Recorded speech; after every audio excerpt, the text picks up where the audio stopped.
Well, the exchange is really just another marketplace for people to obtain health insurance. So A store where you can go it's buy health yeah, it's insurance. a marketplace. So several carriers participate within that marketplace. Some don't, and an individual can purchase insurance through that marketplace, or they can also purchase insurance directly with an insurance carrier and get the same plans that they could get in the exchange, and additional plans outside as well.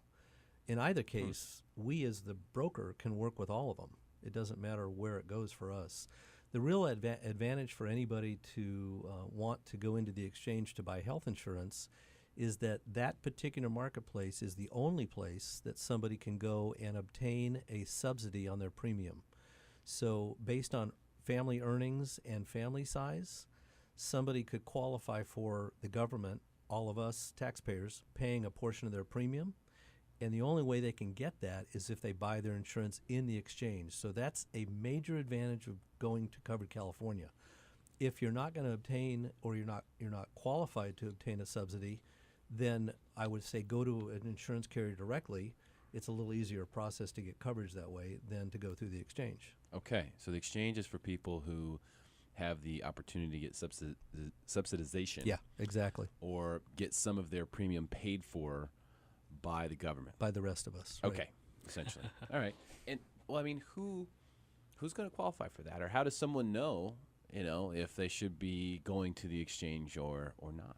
Well, everything is based on family income and family size. And we have a tool to be able to tell somebody very, very quickly whether they will potentially qualify for a subsidy or not based on a matrix that we use.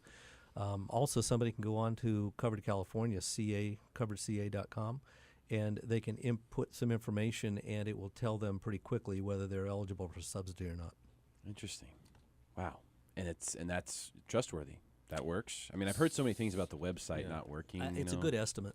Okay. So far, it's mostly worked, and it's one of those things where it's actually the subsidy is a sort of an upfront compensation or subsidy from the government. It's actually more of a tax credit. At the end of the year, if you made more money or less money than you projected when you enrolled, you actually have to pay that money back. Or if you made less than you projected, then you would get more money back on your taxes. So it's fronted so that you don't have to pay that money if you can't afford it out of pocket up front, and then it's trued up or corrected at tax time the following year. So the check and balance is through taxes. Correct. Right. Well, Ultimately, I know for us as a business, a lot of things are changing in how we offer health care to our employees at San Diego Christian College, and it's a very tumultuous period where we try to figure out what we can offer, what we should offer, how does that work for our employees, do they go out to the exchange and different things like that. So as a business, we also have a lot of different questions. Robert, there are so many rules out there based on different sizes of businesses and based on whether you're an individual. One of the rules that a lot of people don't recognize yet is that if there is a business out there that offers health insurance to their employees, and that insurance is also available to the employee's dependents, even if the employer is not paying any money towards the dependent coverage, if those dependents decide not to take the insurance and go out to the exchange thinking they're going to get a subsidy based on their family income and size, they're not eligible for a subsidy because the employee's employer is making the offer of insurance to the dependents.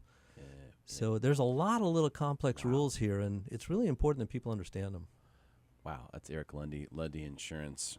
LundyInsurance.com is the website where you can find out more information or contact the guys at Lundy Insurance directly.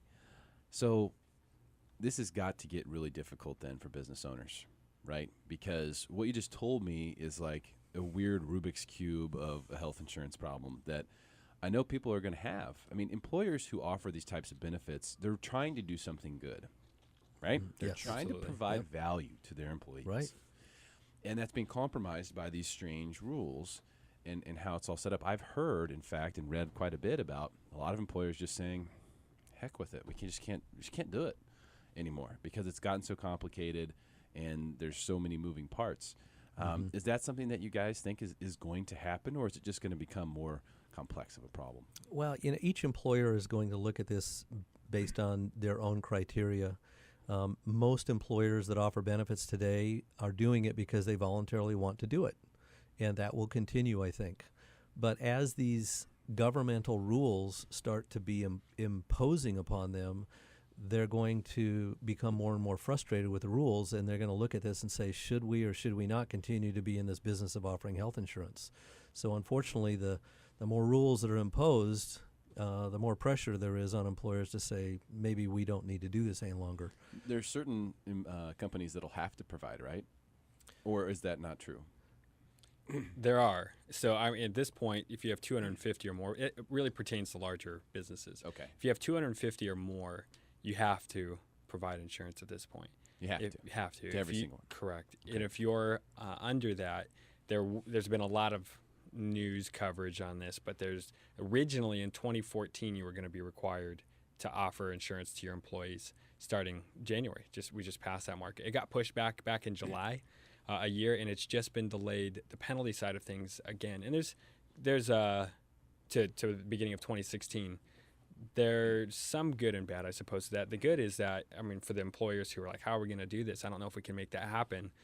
We'll just have to pay the penalty. That's been delayed for them.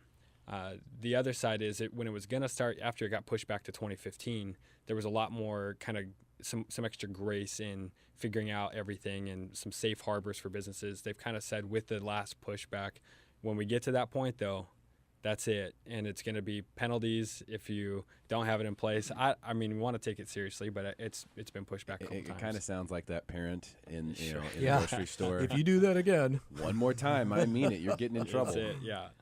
Well, I guess we kind of have to take their word for it this time because the delay in itself was such a political nightmare, and we have to expect that, they're drawing their sword in the sand, if you will. What is it, Jan 1, 2016? 2016. Yeah, but those things, that line in the sand keeps getting pushed back in many different ways. Yeah. All right, well, we're going to continue this discussion. There's a couple more things we have to cover on this topic. We'll have more on the San Diego Spotlight when we come back. Stick around. All right, welcome back to the San Diego Spotlight. Derek Evans here, your host. We got the hottest topic in the nation right now, really. Health reform, health insurance. What do you do about it? We got Eric Lundy and Nathan Craig in here from Lundy Insurance. We also have Robert Jensen, who's joining us today on San Diego Spotlight from San Diego Christian College. And, the changes with, group plans and all that stuff. There's also the individual mandate now where people have to get insurance or they have to pay a fee. I don't think a lot of people know about that. Is the deadline for that also pushed back, or is that? No, that's what it got pushed back to April 1. So the first 3 months of this year were originally going to be penalty eligible, but because of all the challenges they had with the government site and just the exchanges altogether, that's been pushed back to April 1. So it's 1% of your gross income. And it's basically going to be based on per month that you don't have insurance. So this year it could be, if you don't get insurance at all in 2014, your penalty is going to be 1/12 of 1% from April to December, which would equal 0.75% of your gross income. Wow. Ultimately, though, for individuals, that penalty this first year is so minimal compared to the cost of insurance for a lot of people that it's not going to be a real,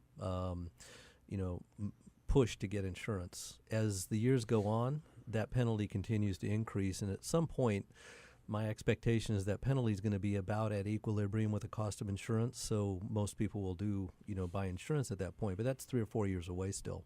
So you think people will actually opt out of insurance because it's cheaper? I think that we're seeing the possibility there right now. There's a lot of discussion about it because as the insurance carriers came out with their insurance rates for this next year, they developed those rates based on an expectation of the risk pool that they're going to get. Sure.